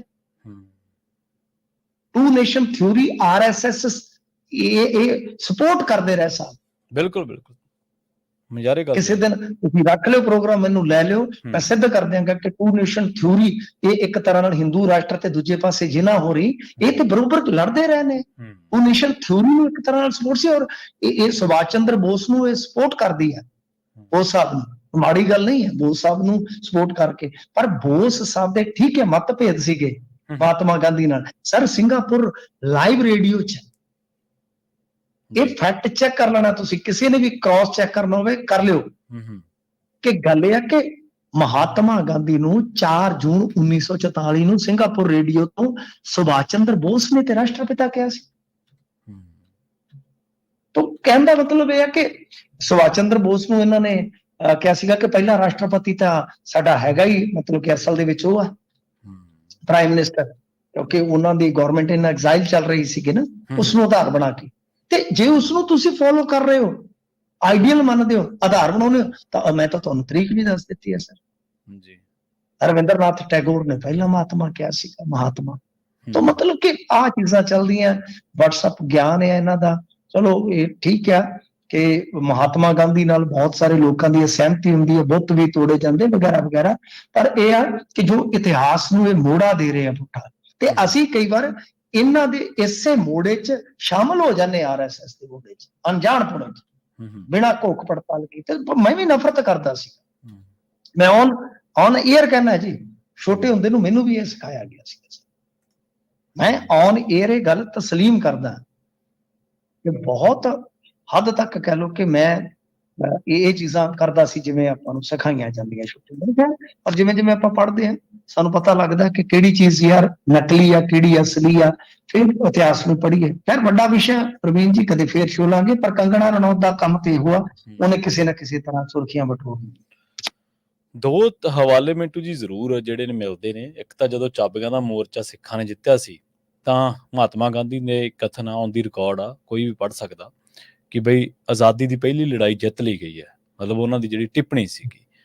ਉਸ ਤੋਂ ਬਾਅਦ ਸਾਕਾ ਨਨਕਾਣਾ ਜਦੋਂ ਵਾਪਰਦਾ, ਉਦੋਂ ਇੱਕ ਦੋ ਹਵਾਲੇ ਇਹ ਜਿਹੇ ਮਿਲਦੇ ਕਿ ਉਹਨਾਂ ਦੀ ਜਿਹੜੀ ਅਖਬਾਰ ਛਪਦੀ ਸੀ, ਮੈਂ ਮਾਫੀ ਚਾਹਣਾ, ਮੈਨੂੰ ਉਸ ਅਖਬਾਰ ਦਾ ਨਾਮ ਵਿਸਰ ਗਿਆ, ਕੋਈ ਮੈਗਜ਼ੀਨ ਸੀਗੀ, ਉਹਦੇ 'ਚ ਉਹਨਾਂ ਨੇ ਕੋਈ ਸਿੱਖਾਂ ਦੇ ਅਗੇਂਸਟ ਕੋਈ ਟਿੱਪਣੀ ਕਰ ਦਿੱਤੀ ਸੀ। ਮਤਲਬ ਸਾਕੇ ਨਨਕਾਣੇ 'ਚ ਸਿੱਖਾਂ ਦਾ ਨੁਕਸਾਨ ਬਹੁਤ ਹੋ ਗਿਆ ਸੀ ਇੱਕ ਤਾਂ, ਦੂਜਾ ਫਿਰ ਇਸ ਕਰਕੇ ਸ਼ਾਇਦ ਸਿੱਖ ਮਨਾਂ ਦੇ ਵਿੱਚ ਮਹਾਤਮਾ ਗਾਂਧੀ ਨੂੰ ਲੈ ਕੇ ਨਹੀਂ ਜਿਹੜੀ ਸਰ, ਅਸਹਿਮਤੀ ਤਾਂ ਮੈਂ ਕਿਹਾ ਹੀ ਨਹੀਂ ਹੈ। ਹੂੰ, ਸਹਿਮਤੀ ਅਸਹਿਮਤੀ ਬਿਆਨਾਂ ਦੀ ਹੈ ਨਾ। ਜੀ। ਸਹਿਮਤੀ ਤੇ ਅਸਹਿਮਤੀ ਤੇ ਮਾਫ ਕਰਨਾ, ਹੂੰ। ਭਗਤ ਸਿੰਘ ਦੀ ਤੇ ਮਹਾਤਮਾ ਮਹਾਤਮਾ ਗਾਂਧੀ ਗਾਂਧੀ ਦੀ ਵੀ ਦੀ ਵੀ ਸੀ, ਸੀਗੀ, ਬਿਲਕੁਲ, ਬਿਲਕੁਲ। ਕਿਉਂਕਿ ਦੋਨਾਂ ਦੀ ਵਿਚਾਰਧਾਰਾ ਅਲੱਗ ਸੀਗੀ ਸਰ। ਹੂੰ। ਇੱਕ ਹਿੰਸਕ ਸੀ, ਇੱਕ ਅਹਿੰਸਕ ਸੀ। ਹੂੰ। ਮਹਾਤਮਾ ਗਾਂਧੀ ਤੇ ਸੁਭਾਸ਼ ਚੰਦਰ ਬੋਸ ਦੀ ਵੀ ਸਹਿਮਤੀ ਸੀ। ਹੂੰ। ਮਤਲਬ ਕਿ ਸਹਿਮਤੀ ਇਸੇ ਗੱਲ ਨੂੰ ਸੀ ਨਾ ਸਰ, ਜੀ। ਜਿਹੜਾ ਸੁਭਾਸ਼ ਚੰਦਰ ਬੋਸ ਨੇ ਪ੍ਰੈਜ਼ੀਡੈਂਸੀ ਵਾਲਾ ਇਲੈਕਸ਼ਨ ਜਿੱਤਿਆ ਸੀ ਕਾਂਗਰਸ ਦਾ, ਉਹ ਇਹ ਮਹਾਤਮਾ ਗਾਂਧੀ ਦੇ ਸਮਰਥਕ ਬੰਦੇ ਨੂੰ ਤਾਂ ਹਰਾ ਕੇ ਜਿੱਤਿਆ ਸੀਗਾ। ਤਾਂ ਸਹਿਮਤੀ ਤੇ ਨਹੀਂ ਮੇਰਾ ਕਿੰਤੂ ਹੈਗਾ ਸਰ। ਮੈਂ ਕੋਈ ਉਹਦੇ ਤੇ ਨਹੀਂ ਸਹਿਮਤ। ਤੁਸੀਂ ਲਾਈਕ ਕਰਦੇ ਹੋ, ਨਹੀਂ ਲਾਈਕ ਕਰਦੇ ਹੋ, ਪਰ ਗੱਲ ਇਹ ਹੈ ਜਿੱਥੇ ਹੈਗੇ ਆ ਗਲਤ, ਮੈਂ ਤਾਂ ਸ਼ੁਰੂਆਤ ਇੱਥੋਂ ਕੀਤੀ ਹੈ। ਅਸਲ ਦੇ ਵਿੱਚ ਜਿਹੜੀ ਗੱਲ ਬੀਬੀ ਕਹਿੰਦੀ ਹੈ ਉਸੇ ਕਰਕੇ ਤਾਂ ਕਤਲ ਹੋਇਆ ਨਾ, ਉਸੇ ਤੁਹਾਡੇ ਵਾਲਾ ਦੱਸਿਆ ਫੈਕਟ ਵੀ, ਉਪਰੋਕਤ ਫੈਕਟ ਵੀ ਮੈਂ ਚੈੱਕ ਕਰ ਲੂੰਗਾ, ਕਿਉਂਕਿ ਮੈਂ ਦੱਸਣ ਦੇ ਜਦੋਂ ਸਮਰੱਥ ਨਾ ਹਾਂ, ਆਪਾਂ ਨੂੰ ਬਹਿਸ 'ਚ ਨਹੀਂ ਪੈਣ ਦੀ ਜ਼ਰੂਰਤ। ਬਟ ਜੋ ਮੈਂ ਚੀਜ਼ਾਂ ਤੁਹਾਨੂੰ ਫੈਕਚੁਅਲੀ ਦੱਸੀਆਂ ਕਿ WhatsApp ਯੂਨੀਵਰਸਿਟੀ ਦਾ ਗਿਆਨ ਜਿਹੜਾ ਹੈ ਉਹ ਕਿਸ ਤਰ੍ਹਾਂ ਇਤਿਹਾਸ ਨੂੰ ਤੋੜਦਾ ਮਰੋੜਦਾ ਹੈ ਸਰ। ਮੈਂ ਸੁਭਾਸ਼ ਚੰਦਰ ਬੋਸ, ਮਹਾਤਮਾ ਗਾਂਧੀ ਸਾਰਿਆਂ ਨੂੰ ਵਧੀਆ ਲੀਡਰ ਮੰਨਦਾ ਕਿ ਉਹਨਾਂ ਨੇ ਆਪੋ ਆਪਣੇ ਖੇਤਰ 'ਚ ਵਧੀਆ ਕੰਮ ਕੀਤਾ। ਬਟ ਮੇਰਾ ਹਮੇਸ਼ਾ ਤਰਕ ਰਹਿੰਦਾ ਕਿ ਜਦੋਂ ਤੁਸੀਂ ਬੁੱਧੀਆਂ ਨੂੰ ਭ੍ਰਿਸ਼ਟ ਕਰਦੇ ਹੋ, ਗਲਤ ਚੀਜ਼ਾਂ ਡਿਵਾਈਡ ਕਰਦੇ ਹੋ, ਮੈਂ ਉਸ ਚੀਜ਼ ਦੇ ਵਿਰੋਧ ਹਾਂ। ਨੱਥੂ ਰਾਮ ਗੋਡਸੇ ਨੇ ਇਸੇ ਕਰਕੇ ਇਸੇ ਚੀਜ਼ ਤੇ ਤਾਂ WhatsApp ਤਾਂ ਉਦੋਂ ਚਲੋ ਨਹੀਂ ਸੀਗਾ, ਪਰ ਫਿਰ ਵੀ ਪ੍ਰੋਪੇਗੈਂਡਾ ਤਾਂ ਹੁੰਦਾ ਹੀ ਸੀਗਾ, ਇਸੇ ਕਰਕੇ ਤਾਂ ਉਹਨਾਂ ਦਾ ਕਤਲ ਕੀਤਾ ਸੀ। ਨਹੀਂ ਉਹੀ ਆ ਤਾਂ ਜਦ ਇੱਕ ਚੀਜ਼ ਹੋਰ ਦੱਸ ਦੇਣਾ ਤੁਹਾਨੂੰ, ਜਿਸ ਦਿਨ ਆਜ਼ਾਦੀ ਦਾ ਜਸ਼ਨ ਮਨਾਇਆ ਜਾ ਰਿਹਾ ਸੀਗਾ, ਸਭ ਮਹਾਤਮਾ ਗਾਂਧੀ ਤਾਂ ਉੱਥੇ ਹੈ ਹੀ ਨਹੀਂ ਸੀਗਾ। ਮਹਾਤਮਾ ਗਾਂਧੀ ਤਾਂ ਕਈ ਸੈਂਕੜੇ ਕਿਲੋਮੀਟਰ ਦੂਰ ਜਿੱਥੇ ਦੰਗੇ ਹੋ ਰਹੇ ਸੀਗੇ, ਨਵਾਖਾਲੀ ਸ਼ਹਿਰ, ਉਹ ਤਾਂ ਉੱਥੇ ਸੀ। ਉਹ ਤਾਂ ਉੱਥੇ ਸੀ। ਕੀ ਇਸ ਗ੍ਰੇਟਨੈਸ ਨੂੰ ਯਾਰ ਕਿਸੇ ਇਸ ਤਰ੍ਹਾਂ ਦੀ ਪਹਿਲ ਨੂੰ ਤੁਸੀਂ ਜਿੱਥੇ ਹਿੰਦੂ ਮੁਸਲਮ ਇੱਕ ਦੂਜੇ ਨੂੰ ਮਾਰ ਰਹੇ ਸੀ, ਕੀ ਕਹੋਗੇ ਇਸ ਨੂੰ? ਜੇ ਅੰਨ੍ਹੇਵਾਹ ਕਹਿਣਾ ਜੋ ਮਰਜ਼ੀ ਕਹੀ ਜਾਓ, ਸਭ ਕਿਸੇ ਨੂੰ ਕੋਈ ਰੋਕ ਥੋੜੀ ਸਕਦਾ ਹੈ। ਆਪਾਂ ਕਿਸੇ ਨੂੰ ਰੋਕ ਨਹੀਂ ਸਕਦੇ। ਪਰ ਕੰਗਣਾ, ਸਾਡਾ ਮਸਲਾ ਕੰਗਣਾ ਨਾਲ ਹੈ ਕਿ ਕੰਗਣਾ ਰਣੌਤ ਜਿਸ ਤਰ੍ਹਾਂ ਕਹਿ ਰਹੀ ਆ, ਉਹ ਬਿਲਕੁਲ ਮਤਲਬ ਕਿ ਉਹ ਆਪਾ ਵਿਰੋਧੀ ਹੈ ਸਰ। ਸੁਭਾਸ਼ ਚੰਦਰ ਬੋਸ ਨੂੰ ਬਹੁਤ ਮਤਲਬ ਕਿ ਕਹਿ ਰਹੀ ਆ, ਤੇ ਰਾਸ਼ਟਰਪਿਤਾ ਕਿਸੇ ਹੋਰ ਨੇ ਕਿਹਾ ਹੀ ਨਹੀਂ। ਸਭ ਤੋਂ ਪਹਿਲਾਂ ਰਾਸ਼ਟਰਪਿਤਾ ਸੁਭਾਸ਼ ਚੰਦਰ ਬੋਸ ਨੇ ਆ। ਜਾਂ ਤਾਂ ਸੁਭਾਸ਼ ਚੰਦਰ ਬੋਸ ਨੂੰ ਗਲਤ ਕਹਿ ਦਿਓ, ਸਿਆਪਾ ਹੀ ਨਹੀਂ ਬੜੇ। ਠੀਕ ਹੈ ਨਾ। ਔਰ ਜਿਸ ਗੋਰਿਆਂ ਤੋਂ, ਜਿਸ ਇੰਗਲੈਂਡ ਤੋਂ ਕਹਿ ਲਓ ਆਜ਼ਾਦੀ ਲਈ ਗਈ, ਸਭ ਤੁਸੀਂ ਦੇਖੋ ਕਿ ਉਸੇ ਨੂੰ ਹੀ ਗਾਂਧੀ ਨੂੰ ਮਤਲਬ ਕਿ ਉਸੇ ਨੂੰ ਇੱਕ ਅਵਾਰਡ ਦੇਣਾ ਪਿਆ ਸੀ। ਇਹ ਵੀ ਚੈੱਕ ਕਰ ਲਓ। ਮਤਲਬ ਕਿ ਜਿਹੜੀਆਂ ਚੀਜ਼ਾਂ ਯਾਰ ਚੰਗੀਆਂ ਕਿਸੇ ਦੀਆਂ ਚੰਗੀਆਂ, ਪਰ ਇਹਨੂੰ ਕੀ ਆ, ਇਹਨੂੰ ਉਹ ਸਭ ਕੁਝ ਚੰਗਾ ਨਜ਼ਰ ਆਉਂਦਾ ਹੈ ਕਿ ਜੋ ਇਹ ਪੜ੍ਹਾਇਆ ਜਾਂਦਾ ਹੈ ਕਿ ਸਾਵਰਕਰ ਬੁਲਬੁਲ ਦੇ ਖੰਭ ਤੇ ਬਹਿ ਕੇ ਨਿਕਲ ਜਾਂਦਾ ਸੀਗਾ, ਉਹ ਇਹਨੂੰ ਚੰਗਾ ਲੱਗਦਾ। ਪਰ ਜੋ ਇਹ ਚੀਜ਼ਾਂ, ਮੈਂ ਤੇ ਫੈਕਚੁਅਲੀ ਗੱਲ ਕਹੀ ਹੈ ਸਾਹਿਬ ਕਿ ਚਲੋ ਸੁਭਾਸ਼ ਚੰਦਰ ਬੋਸ ਨੂੰ ਹੀ ਗਲਤ ਕਹਿ ਦੇਵੇ ਕਿ ਉਹਨੇ ਗਲਤੀ ਕਰ ਲਈ ਹੈ ਰਾਸ਼ਟਰਪਿਤਾ ਕਹਿ ਕੇ। ਔਰ ਰਾਸ਼ਟਰਪਿਤਾ ਕਿਉਂ ਕਿਹਾ ਗਿਆ, ਤੁਸੀਂ ਇਤਿਹਾਸਕਾਰ ਰਾਮਚੰਦਰ ਗੁਹਾ ਉਹਨਾਂ ਨੂੰ ਪੜ੍ਹ ਲਿਓ, ਜਾਂ ਹੋਰ ਇਸ ਤਰ੍ਹਾਂ ਦੇ ਇਤਿਹਾਸਕਾਰ ਉਹਨਾਂ ਨੂੰ ਪੜ੍ਹ ਲਿਓ। ਉਹਨਾਂ ਨੇ ਬਹੁਤ ਖੁੱਲੇ ਰੂਪ 'ਚ ਇਸ ਚੀਜ਼ ਦੀ ਵਿਆਖਿਆ ਵੀ ਕੀਤੀ। ਬਿਲਕੁਲ। ਉਹ ਤਾਂ ਦੇਖੋ, ਉਹ ਤਾਂ ਮੇਰੇ ਖਿਆਲ 'ਚ ਹੁਣ ਤੱਕ ਸਕੂਲ ਦੀ ਇੱਕ ਆਪਾਂ ਕਿਤਾਬ ਤੇ ਵੀ ਇੱਕ ਦਿਨ ਚਰਚਾ ਕੀਤੀ ਸੀ ਮਿੰਟੂ, ਜਿਹਦੇ 'ਚ ਕਹਿੰਦਾ ਕਿ ਉਹ ਕਾਲੇ ਪਾਣੀਆਂ 'ਚੋਂ ਬੁਲਬੁਲ ਤੇ ਆ ਕੇ ਤੇ ਨਿਕਲ ਜਾਂਦਾ ਹੁੰਦਾ ਸੀਗਾ ਉੱਥੋਂ। ਮੈਂ ਤਾਂ ਤੁਹਾਨੂੰ ਦੱਸਿਆ ਕਿ ਇਹ ਉਹਨਾਂ ਚੀਜ਼ਾਂ ਨੂੰ ਪਸੰਦ ਕਰਦੀ ਹੈ, ਉਹਨਾਂ ਚੀਜ਼ਾਂ ਨੂੰ ਪ੍ਰਮੋਟ ਕਰਦੀ ਹੈ ਕਿ ਬੁਲਬੁਲ ਦੇ ਖੰਭ ਤੇ ਬਹਿ ਕੇ ਸਾਵਰਕਰ ਬਾਹਰ ਆ ਕੇ ਸੈਰ ਕਰ ਜਾਂਦੇ ਸੀ। ਇਹਦਾ ਮਤਲਬ ਕਿ ਉਹ ਵੀ ਨਾਨ ਬਾਇਓਲੋਜੀਕਲ ਸੀਗਾ, ਜਿਵੇਂ ਸਾਡਾ ਪ੍ਰਧਾਨ ਮੰਤਰੀ ਤੇ ਸਵੈ ਘੋਸ਼ਿਤ ਅਵਤਾਰ ਹੈ ਸਰ। ਤਾਂ ਕੀ ਇਹਨਾਂ 'ਚ ਹਿੰਮਤ ਹੈਗੀ ਹੈ ਕਹਿਣ ਦੀ ਕਿ ਤੁਸੀਂ ਅਵਤਾਰ ਨਹੀਂ? ਜੀ ਬਿਲਕੁਲ। ਇਹ ਤਾਂ ਮਤਲਬ ਕਿ ਜੇ ਚੱਲ ਪੈਣ ਇਹ ਤਾਂ ਕਹਿਣਗੇ ਕਿ ਨਹੀਂ ਅਵਤਾਰ ਨਹੀਂ, ਤੁਸੀਂ ਤਾਂ ਸੁਪਰ ਅਵਤਾਰ ਹੋ ਸਰ। ਤੇ ਗੱਲ ਕਰੀਏ ਮਿੰਟੂ ਜੀ ਪੰਜਾਬ ਸਰਕਾਰ ਦੀ, ਪੰਜਾਬ ਸਰਕਾਰ ਨੂੰ ਇੱਕ ਹੋਰ ਕਾਨੂੰਨੀ ਘੇਰਾ ਪੈ ਗਿਆ ਜੀ। ਹਾਂਜੀ ਦੇਖੋ, ਇਹਦੇ ਵਿੱਚ ਇਹ ਗੱਲ ਆ ਸਾਹਿਬ ਕਿ ਮਸਲਾ ਜਿਹੜਾ ਹੈ ਉਹ ਇਹੋ ਆ ਕਿ ਫ੍ਰੀ ਕਿਤਾਬਾਂ ਦਿੰਦੇ ਨੇ। ਫ੍ਰੀ ਕਿਤਾਬਾਂ ਦੇਣ ਵਾਲੇ ਮਸਲੇ ਤੇ ਇਹਨਾਂ ਨੇ ਐਤਕੀ ਦਾ ਜਿਹੜਾ ਸੈਸ਼ਨ ਹੈ ਉਹ ਲੰਘਾ ਦਿੱਤਾ। ਫ੍ਰੀ ਕਿਤਾਬਾਂ ਤੇ ਆਈਆਂ ਹੀ ਨਹੀਂ। ਤੁਸੀਂ ਇਹ ਹਿਸਾਬ ਲਾ ਲਓ ਕਿ ਲਗਭਗ 10ਵਾਂ ਮਹੀਨਾ ਚੜ ਗਿਆ, ਯਾਨੀ ਅੱਧਾ ਸੈਸ਼ਨ ਲੰਘ ਗਿਆ ਤਾਂ ਹੁਣ ਕਿਸੇ ਨੇ ਪਟੀਸ਼ਨ ਪਾਈ ਆ ਭਲੇ ਮਾਨਸ ਨੇ, ਤਾਂ ਹਾਈ ਕੋਰਟ ਨੇ 4 ਤਰੀਕ ਨੂੰ ਫੌਰੀ ਤੌਰ ਤੇ ਪੰਜਾਬ ਸਰਕਾਰ ਨੂੰ ਬੁਲਾ ਲਿਆ ਕਿ ਆ ਜਾਓ, ਨਹੀਂ ਤੇ ਤੁਹਾਡੇ ਮਹਿਕਮੇ ਦੇ ਜਿਹੜੇ ਉੱਚ ਅਧਿਕਾਰੀ ਆ ਉਹ ਅਸੀਂ ਇੱਥੇ ਸੱਦ ਲਾਂਗੇ। ਜੀ ਜੀ। ਮਿੰਟੂ ਜੀ, ਇਹਨਾਂ ਖਾਸ ਖਬਰਾਂ ਤੇ ਖਾਸ ਜਾਣਕਾਰੀਆਂ ਦੇ ਲਈ ਤੁਹਾਡਾ ਬਹੁਤ-ਬਹੁਤ ਧੰਨਵਾਦ ਜੀ। ਧੰਨਵਾਦ ਜੀ। ਪ੍ਰੋਗਰਾਮ ਖਬਰ ਤੇ ਨਜ਼ਰ ਦੇ ਪਹਿਲੇ ਹਿੱਸੇ ਦੇ ਵਿੱਚ ਆਪਣੇ ਨਾਲ ਜੁੜੇ ਸਨ ਮਿੰਟੂ ਗੁਰਸਰੀਆ ਜੀ, ਜਿਨ੍ਹਾਂ ਦੇ ਨਾਲ ਆਪਾਂ ਕਈ ਅਹਿਮ ਖਬਰਾਂ ਨੂੰ ਲੈ ਕੇ ਚਰਚਾ ਕੀਤੀ ਹੈ। ਖਬਰਾਂ ਹਾਲੇ ਹੋਰ ਵੀ ਨੇ, ਮਸਲੇ ਹਾਲੇ ਹੋਰ ਵੀ ਨੇ, ਪੰਜਾਬ ਦੀਆਂ ਚੋਣਾਂ ਨੂੰ ਲੈ ਕੇ, ਪੰਚਾਇਤੀ ਚੋਣਾਂ ਦੇ ਵੱਖ-ਵੱਖ ਵੰਨਗੀਆਂ ਨੂੰ ਲੈ ਕੇ ਜਾਂ ਹੋਰ ਚੀਜ਼ਾਂ ਨੂੰ ਲੈ ਕੇ ਆਪਾਂ ਚਰਚਾ ਕਰਾਂਗੇ। ਜੁੜੇ ਰਹੋ ਪੰਜਾਬੀ ਰੇਡੀਓ ਇਸੇ ਦੇ ਨਾਲ। ਬਹੁਤ-ਬਹੁਤ ਧੰਨਵਾਦ। ਸਤਿ ਸ਼੍ਰੀ ਅਕਾਲ।